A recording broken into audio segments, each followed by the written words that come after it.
முக்கியமான பாதிப்பு சிறு குறு தொழில் முனைவோர்களுக்கு. தமிழகத்தினுடைய வருவாய் ஓரளவுக்கு பாதிப்பு அதிகமாக இருக்க போகுது.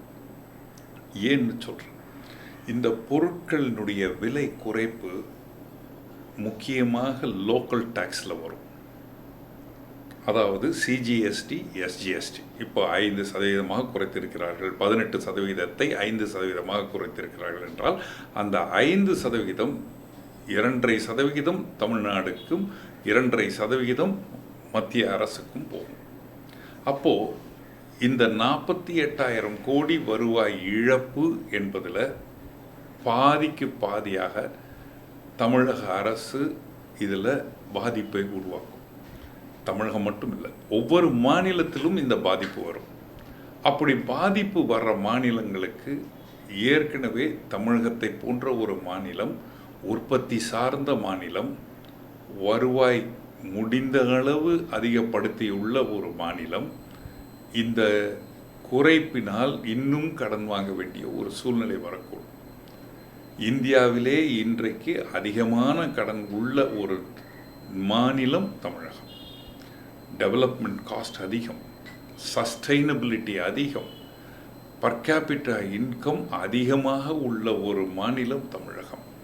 அப்போது அவர்களது தேவைகளும் அதிகம். அப்போ அரசு இதற்கு அடுத்த கட்டமாக சில நடவடிக்கைகளை எடுக்க போகிறது எவ்வளவு முக்கியன்றதை பார்க்குறோம். சிறு குறு தொழில் நிறுவனங்களை முழுமையாக அழிக்கக்கூடிய சில அறிவிப்பு சலுகைகள் இருக்குது. இன்றைய காலகட்டத்தில் ஒரு மிகப்பெரிய கவலை அனைவருக்குமே இருக்கக்கூடியது என்ன?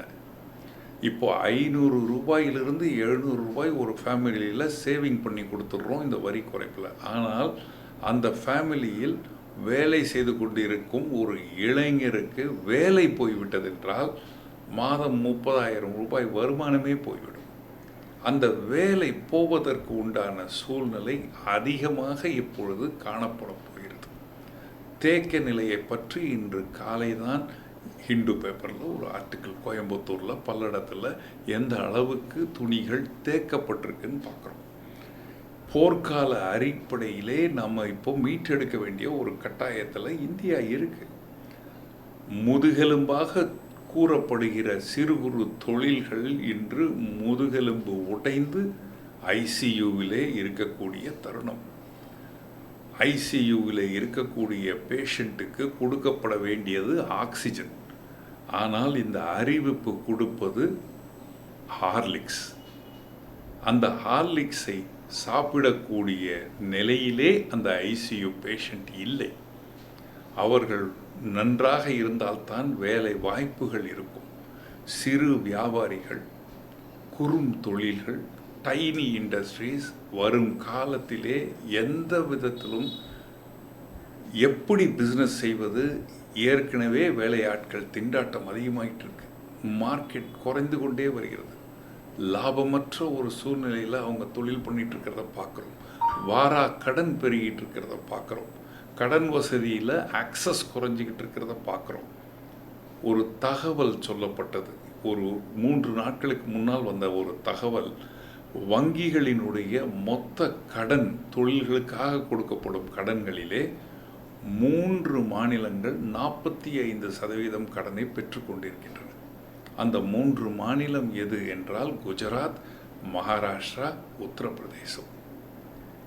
ஏன் அந்த மாநிலங்கள் என்ற கேள்விக்கு பதில் உங்களிடமே இருக்கும்.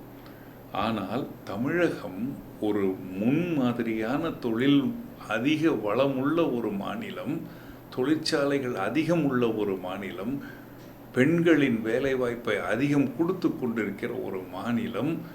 அந்த லிஸ்ட்டில் முதல் 5 இடத்திலேயே வரல. அப்போ கடன் ஆக்சஸ் தமிழகத்திலே தொழில் முனைவோர்களுக்கு கஷ்டமாக இருக்கு. அப்போ நம்ம இதெல்லாம் பார்க்குறோம். புள்ளிகளை இணைத்து பார்த்தால்தான் முழு படம் தெரியும்.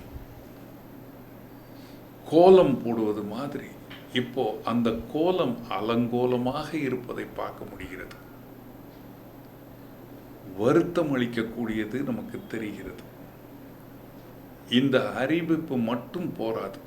உடனடியாக அரசு யுஎஸ் டாரிஃபிலிருந்து மீட்டெடுக்கக்கூடிய திட்டத்தை அறிவிக்க வேண்டும். ஆபரேஷன் சிந்தூர் மாதிரி ஆபரேஷன் டாரிஃப் என்ற ஒரு செயல்முறை உடனடியாக அறிவிக்கப்பட வேண்டும்.